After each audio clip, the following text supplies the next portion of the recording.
Elle est partie de chez elle avec un unique petit sac en plastique et l'espoir ultime de son père. Pour financer ses études dans cette prestigieuse pensionnat, il avait vendu sa seule moto, celle qui le transportait chaque jour au marché, celle qui représentait sa liberté et sa fierté. Elle lui avait juré, les yeux brillants, qu'elle reviendrait victorieuse, la tête haute, avec un diplôme qui effacerait tous les sacrifices. Personne ne l'avait prévenu que derrière les hauts murs immaculés et les pelouses impeccables se cachait un cercle invisible, un réseau sombre qui transformait les adolescentes affamées en ombres silencieuses, survivantes muettes. Un cercle blindé par l'argent, le pouvoir et la terreur. Quand la vérité a fini par éclater au grand jour, elle n'a pas seulement fait chanceler l'école, elle a failli anéantir l'homme qui avait tout donné pour elle. C'est l'histoire de Zara, une jeune fille partie courir après un rêve et qui s'est retrouvée prisonnière d'un cauchemar. Accroche-toi. Avant de plonger dans ce récit, imagine un instant le bruit d'un marché poussiéreux, l'odeur du carburant et des beignets frits, et une adolescente qui serre contre elle une petite Bible usée. Écoute bien. Cette histoire va te secouer. Ce matin-là, le parc de bus d'Abuja vibrait de chaos joyeux. Les vendeurs hurlaient leurs offres, eau pure, gala, arachides grillés. Les moteurs toussaient, la fumée âcre piquait les yeux, les valises raclaient le sol rouge. Au milieu de ce tumulte, Zara se sentait étrangement calme, presque détachée. Son père se tenait devant elle, tenant son unique bagage, un sac en nylon transparent qui contenait 2 uniformes impeccablement repassés, une paire de sandales usées et un rêve immense. Il paraissait plus maigre, les rides plus creusées autour de ses yeux fatigués. « Tu es sûr d'avoir tout pris ?» demanda-t-il pour la 3e fois, la voix rauque. Zara esquissa un sourire forcé. « Oui, papa. Je ne pars pas à la guerre. » Il ne rit pas. Il fouilla dans sa poche et en sortit un petit livre enveloppé dans du tissu. Une vieille Bible au coin corné, aux pages jaunies par le temps et les prières. « Je voulais te la donner plus tôt, murmura-t-il, mais je préférais attendre ce jour. » Elle la prit avec précaution. À l'intérieur de la couverture, il avait tracé de son écriture appliquée. « Si le monde te perd, reviens à ces pages. » Sa gorge se noua. « Papa. » Il toussauta, détourna le regard. « J'ai vendu la moto hier. » Zara se figea. La seule qu'il possédait. Celle qui le faisait vivre. « L'école coûte cher, reprit-il doucement, mais ton avenir vaut bien plus que n'importe quel engin. » Les larmes montèrent. « Je ne te décerai pas, promit-elle d'une voix tremblante. Il posa ses 2 mains sur ses épaules, lourdes et chaudes. « Écoute-moi bien, Zara.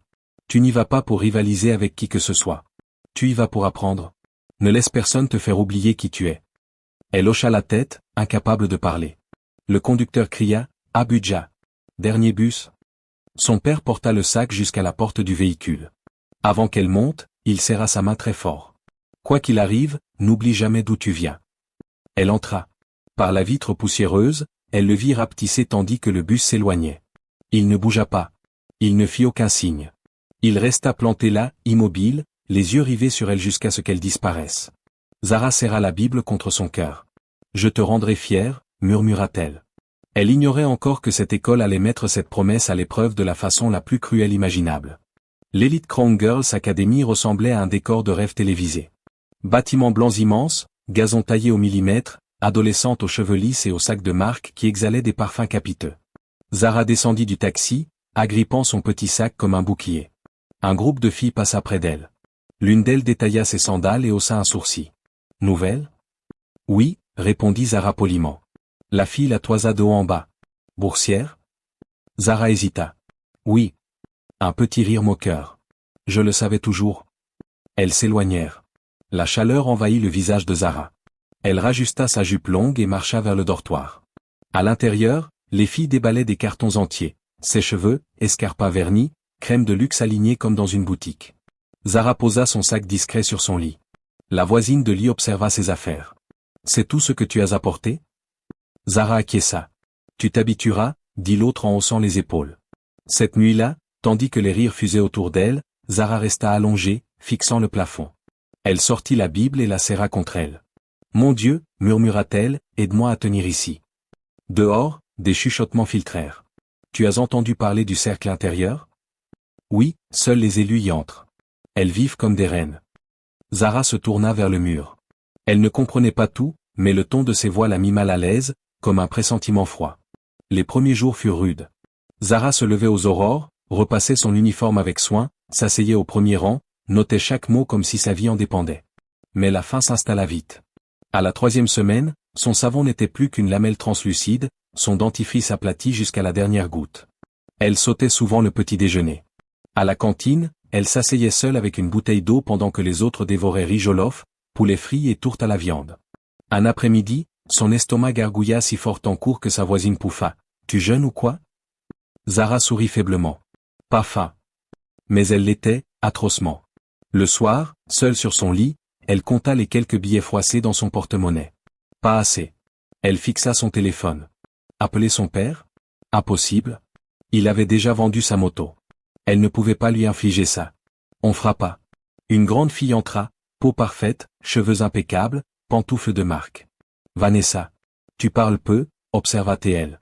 Zara sourit poliment. Je me concentre. Vanessa s'approcha et posa un sac sur le lit, riz fumant, poulet croustillant, malt frais. Zara cligna des yeux, stupéfaite. Pour toi, dit Vanessa en haussant les épaules. J'aime pas voir les gens souffrir. Zara hésita. Vas-y, mange. Personne ne te le reprochera.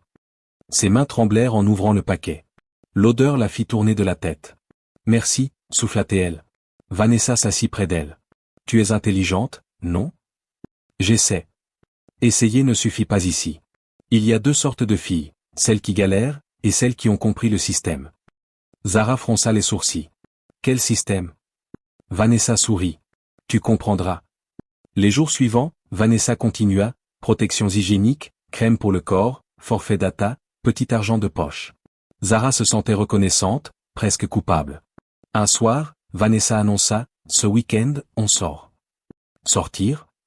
Un petit rassemblement entre amis. Rien de fou. Zara refusa net. Je ne fais pas les fêtes. Vanessa rit doucement. Qui parle de fêtes? Viens juste regarder. Tu n'as rien à faire. Zara resta silencieuse. Vanessa se leva pour partir, puis s'arrêta. Tu peux continuer à te battre si tu veux. Ou respirer un peu. La vie n'est pas censée être si dure. Restée seule, Zara fixa le riz qu'elle mangeait. Son esprit bouillonnait. Cette nuit-là, elle entendit encore, le cercle intérieur se réunit ce soir. Elle pourrait être la prochaine. Elle ferma les yeux très fort. Elle était venue pour étudier. Elle ne changerait pas. Mais la faim est patiente. Le confort, terriblement attirant. Le lendemain soir, quand Vanessa apparut, sublime dans une robe élégante, elle murmura, « Prête ?» Zara hésita longtemps.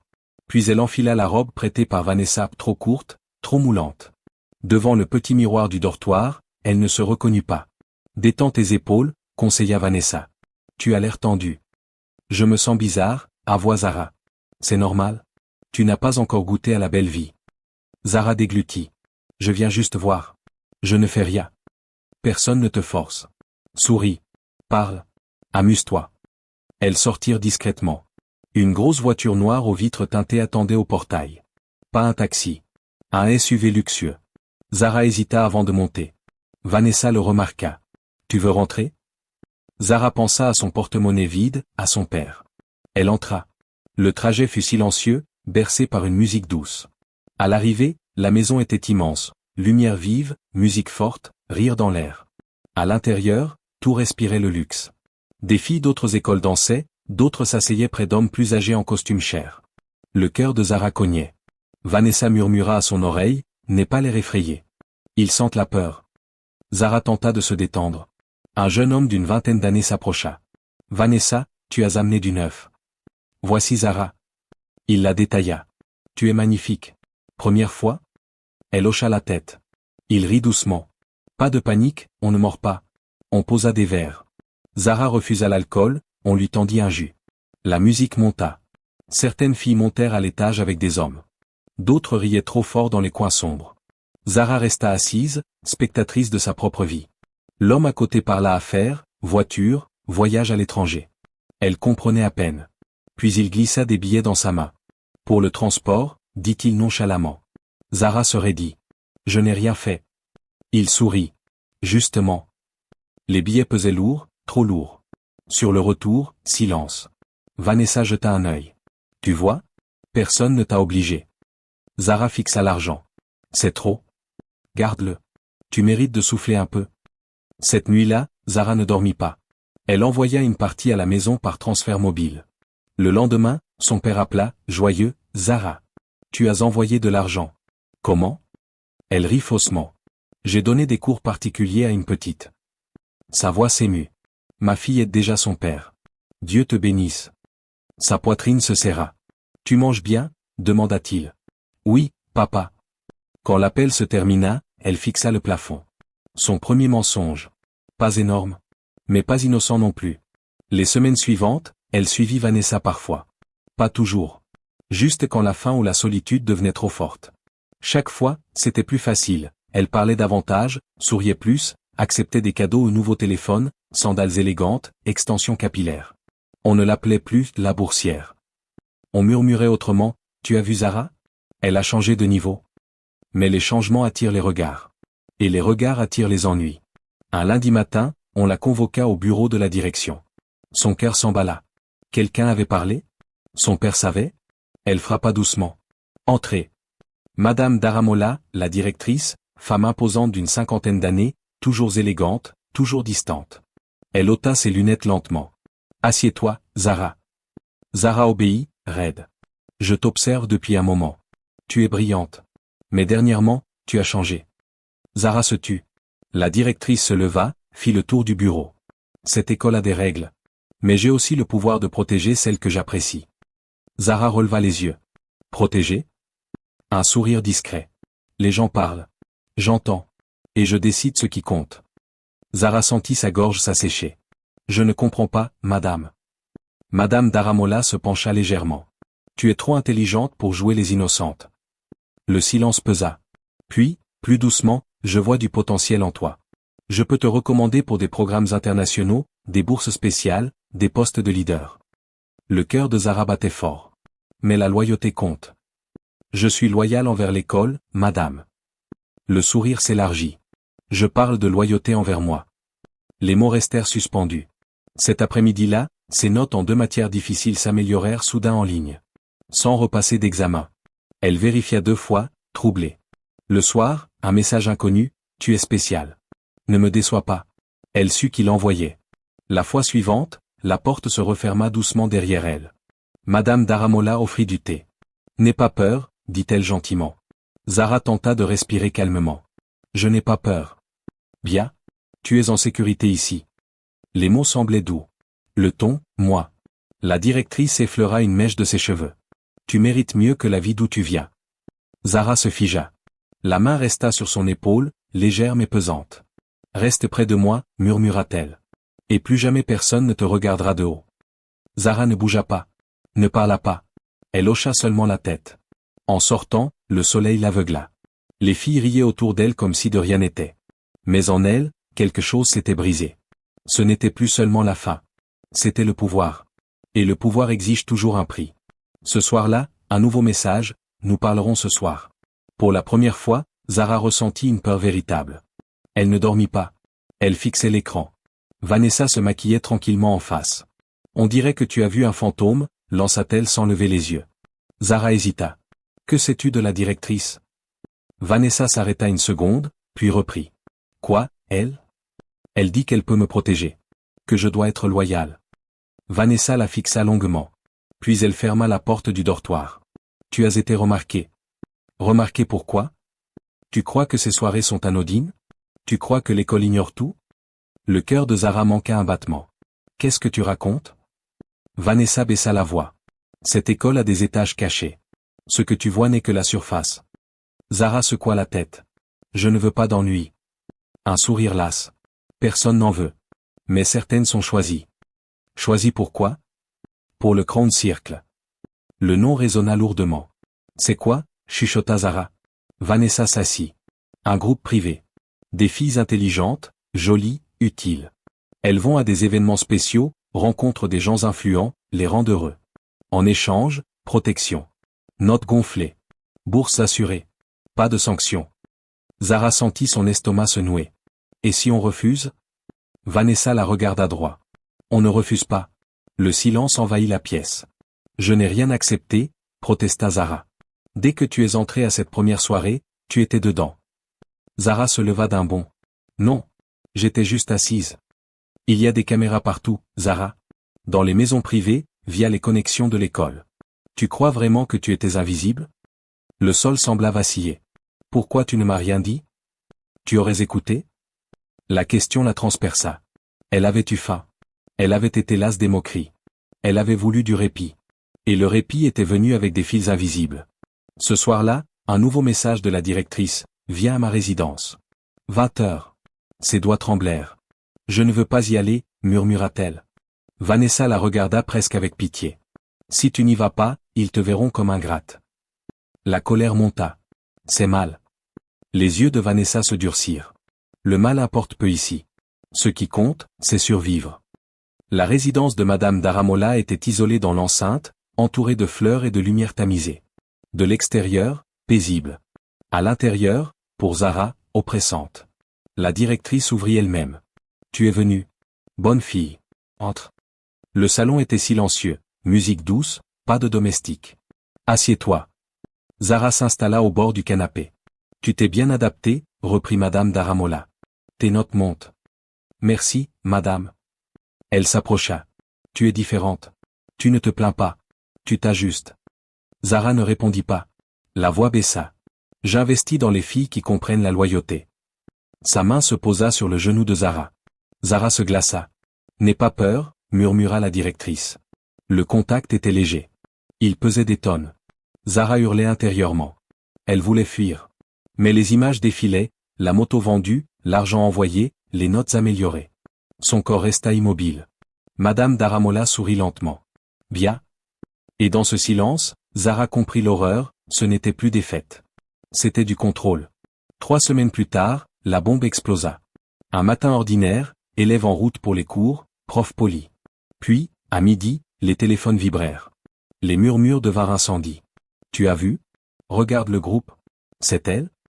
Zara sentit son portable trembler. Elle ouvrit. Une vidéo floue, pièce sombre, musique douce, voix calme et connue Madame Daramola. Une fille à côté. L'angle masquait les visages, mais la main sur la cuisse était nette. Sa respiration s'arrêta. Ses oreilles sifflèrent. 40 secondes. Suffisante. Quelqu'un avait filmé.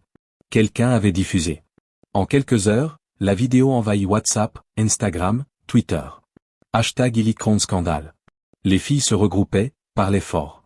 Dégoûtant. Je m'en doutais. C'est laquelle? Zara sentait les regards, même si son visage restait flou. Vanessa surgit dans le dortoir. Tu as vu? Zara hocha la tête. Visage blême de Vanessa. C'est grave. Qui a fait ça? Murmura Zara. Je sais pas. Mais quelqu'un de l'intérieur a enregistré. Le soir, les parents appelaient sans cesse. Journaliste aux grilles. Sécurité renforcée. Assemblée d'urgence. Madame Daramola sur l'estrade, grave mais maîtrisée, une vidéo malveillante circule. Elle est fausse, truquée pour nuire à notre institution. Certains baissèrent les yeux. D'autres levèrent les yeux au ciel. Zara, dans la foule, crut s'évanouir. Après, les rumeurs enflèrent. 2 filles retirées par leurs parents. Fouille de dortoir. Téléphone vérifié. Mais Internet n'oublie rien. Cette nuit-là, message inconnu, tu te crois en sécurité? Il y en a d'autres. Son sang se glaça. Elle montra à Vanessa. Celle-ci trembla. Ils font le ménage. Ça veut dire quoi?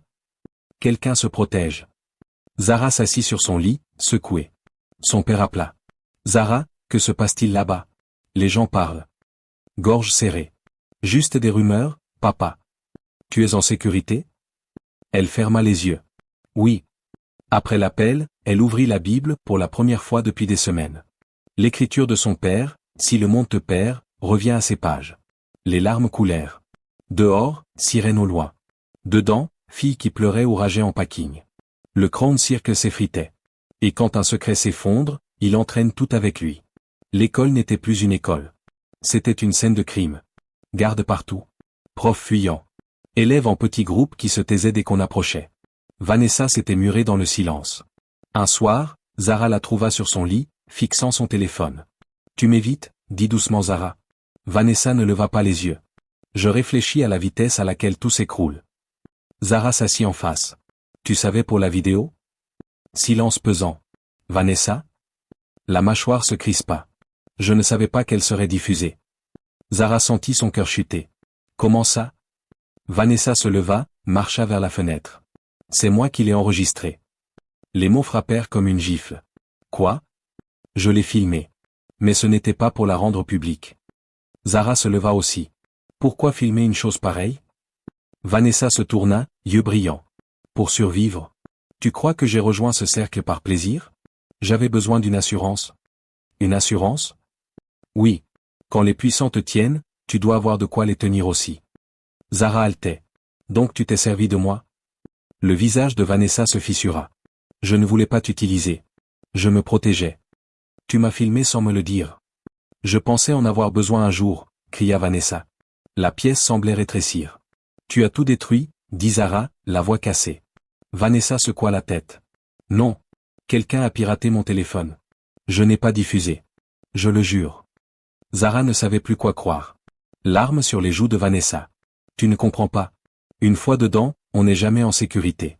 Ou tu es utile, ou tu es jetable. Jetable. Le mot résonna.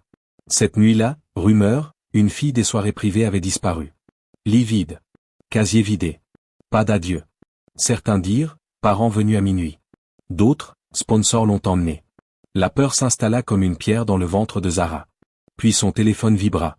Inconnu, si tu parles, ton père meurt. Ses mains devinrent insensibles. Elle montra à Vanessa. Celle-ci pâlit. Il panique. Qui, il? Pas de réponse. Pour la première fois, Zara sentit le danger réel, pas la honte, pas la culpabilité, le danger physique.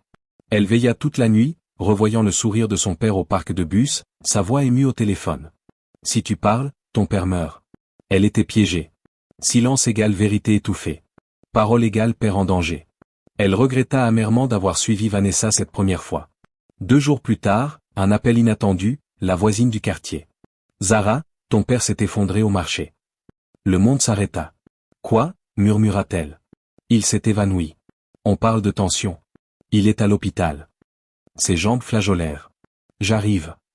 L'école était déjà sous enquête, mais elle ne demanda pas l'autorisation. Elle prépara un petit sac et partit l'après-midi même. Le voyage retour parut interminable. Plus de joie, seulement la terreur. À l'hôpital, son père semblait rapetissé, fragile, perfusion dans les veines, bip régulier. Les larmes jaillirent. Papa. Il ouvrit lentement les yeux. Ma fille? Elle prit sa main. Je suis là. Il tenta de se redresser, trop faible. J'ai entendu des choses au marché. Sur ton école. Gorge nouée. Papa, n'écoute pas. Ce sont des mensonges. Il la regarda intensément. Dis-moi une chose. La peur monta. Es-tu encore la fille que j'ai envoyée là-bas? La question la brisa. Elle ne put répondre. Son silence hurla. Il ferma les yeux. J'ai tout vendu pour toi. Les larmes coulèrent librement. Je sais. Il serra faiblement sa main. Quoi qu'il soit arrivé, ne laisse pas ça te détruire. Elle baissa la tête et pleura, pas de honte, pas d'avoir été découverte, mais d'avoir déçu l'homme qui l'aimait sans condition. Plus tard, dehors, au coucher du soleil, nouveau message, reste silencieuse. Ton père est déjà fragile. Il savait. Il surveillait. La peur se mua lentement en colère. Ce n'était plus une question de réputation scolaire. C'était du contrôle pur, de la destruction de quiconque tentait de s'échapper. De retour dans la chambre, elle s'assit près de lui endormie. Elle sortit la Bible. Elle l'ouvrit à la première page. Si le monde te perd, reviens à ces pages. Pour la première fois, elle sentit autre chose que la peur, une clarté. Elle avait survécu en silence, en s'adaptant, en se taisant. Mais le silence avait failli tout lui coûter. Elle regarda son père respirer paisiblement. Dans cette chambre d'hôpital calme, Zara prit sa décision. Si le Crown Circle voulait le silence, il ne l'aurait pas. La tempête n'était pas finie. Elle commençait. 3 jours plus tard, Zara revint à l'Elite Crown. L'ambiance avait encore muté, voiture de police aux grilles, journalistes en embuscade, peur palpable dans les couloirs. Vanessa l'accueillit, surprise. Tu es revenu? Oui. Tu as changé? Oui. Cette nuit-là, Zara cessa d'avoir peur. Au lieu de se cacher, elle se rendit au bâtiment administratif. L'enquête avait investi le bureau de la directrice. Certains dossiers étaient scellés, mais pas tous. Zara savait un détail. Le Crown Circle gardait des traces paiement, liste d'invités, log de visiteurs. Elle avait vu Madame Daramola les consulter. Elle attendit le soir, quand les couloirs se vidaient. Cœur battant, elle entra dans un bureau adjacent qu'elle connaissait d'une visite de mentorat. Un meuble fermé à clé. Mais elle se souvenait, la directrice gardait une clé de secours dans son tiroir. Doigt tremblant, elle fouilla. La trouva. Elle ouvrit. Dossier daté, nom d'élève, de sponsor, virement, montant. Politicien, homme d'affaires, même un pasteur connu. Tout était lié. Son estomac se tordit. C'était immense. Elle photographia frénétiquement avec son téléphone. Ses mains tremblaient tellement qu'elle faillit le lâcher. Bruit de pas dans le couloir. Elle se figea. Les pas s'éloignèrent. Elle referma tout soigneusement. Cette nuit-là, sur son lit, elle contempla les photos. Preuve. Vrai. Vanessa l'observait, nerveuse. Qu'est-ce que tu fais? Zara leva les yeux. Je mets fin à tout ça. Vanessa écarquilla les yeux. Tu es folle? Ils ont menacé ton père. Mâchoire serrée. Et ils continueront si personne ne parle. Tu ignores leur puissance. Maintenant, je sais. Elle créa une adresse mail anonyme. Un message court, document joint prouvant corruption, abus et exploitation à l'Elite Crown Girls Academy. Protéger les filles qui ne peuvent parler. Pièce jointe. Envoi à 3 grands médias. Elle éteignit son téléphone. Le lendemain matin, l'explosion fut assourdissante. Journaux télévisés en direct devant l'école. Documents choquants révèlent un réseau organisé d'exploitation. Figures influentes impliquées. Parents envahirent les grilles. Police dans les salles. Madame Daramola sortit menottée. Élèves stupéfaits. Certains applaudirent doucement. D'autres pleurèrent. Vanessa attrapa le bras de Zara. C'est toi qui as fait ça. Zara ne nia pas. Tandis que la police fouillait, d'autres filles parlèrent. Témoignages anonymes inondèrent les réseaux. Le Crown Circle était à nu. Mais la lumière a un prix. Ce soir-là, message, tu crois que c'est fini? Zara le fixa calmement. Pour la première fois, pas de peur. De la détermination. 2 semaines plus tard, l'Elite Crown fut fermée temporairement. Enquête en cours. Personnel suspendu. Sponsors interrogés. Parents reprirent leurs filles. Le campus, si beau, devint désert. Zara prépara à nouveau son petit sac, comme le premier jour. Mais elle n'était plus la même. Vanessa était là. Je pars aussi. Où? Je sais pas. Mais je reste pas ici. Silence. Pardon, murmura Vanessa. Pour t'avoir entraîné là-dedans. Zara la regarda. On y est entrés toutes les deux. Vanessa hocha la tête, larmes aux yeux. Tu me détestes? Zara fit non. Non. Mais je n'oublierai jamais. Elles s'étreignirent ni amies, ni ennemies. Juste 2 survivantes d'un abîme. De retour au village, les gens au marché la regardèrent, certains chuchotèrent, d'autres détournèrent les yeux. Mais son père l'attendait devant la maison. Plus fort. Plus vivant. Il ouvrit les bras. Elle courut s'y blottir. J'ai vu les infos, dit-il doucement. Elle se raidit. Je ne savais pas tout. Mais je savais que ma fille ne se tairait pas éternellement. Larmes. Pardon? Il releva son menton. Tu es tombé? Elle acquiesça. Tu t'es relevé? Oui. Il sourit faiblement. Alors tu es toujours ma fille. Cette nuit-là, sous le ciel tranquille, elle s'assit dehors. Le monde avait changé. Elle avait changé. Elle avait perdu son innocence, son confort, une part de sa réputation. Mais pas elle-même. Elle rouvrit la Bible. Pas pour redevenir parfaite. Pour se souvenir de qui elle était avant que la faim, le pouvoir et la peur tentent de réécrire son histoire. Les mois suivants, les enquêtes se poursuivirent. L'école rouvrit un jour sous nouvelle direction, mais son nom resta marqué à jamais. Zara choisit une autre voie, un petit établissement près de chez elle. Job à mi-temps. Études acharnées. Pas pour le monde. Pour se prouver qu'elle valait plus que ses pires choix. Quand on lui parlait du scandale, elle répondait simplement « J'ai survécu ». Car c'était la vérité. Elle n'était pas sortie intacte. Pas immaculée. Mais vivante. Et parfois, survivre est le plus grand courage. Cette histoire t'a touché? Ne passe pas ton chemin. Tant de filles mènent des combats invisibles. Dis-moi, Zara a-t-elle eu tort, ou a-t-elle simplement essayé de survivre? Si tu penses que des parents, des éducateurs doivent entendre ce genre de récit, partage-le. Fais circuler ces voix. Car derrière chaque mur blanc, chaque uniforme impeccable, se cachent parfois des silences qui pèsent trop lourd. Et souviens-toi, une fille silencieuse n'est pas toujours innocente. Une fille forte n'est pas toujours à l'abri. Mais une fille qui survit, elle a déjà gagné une bataille immense.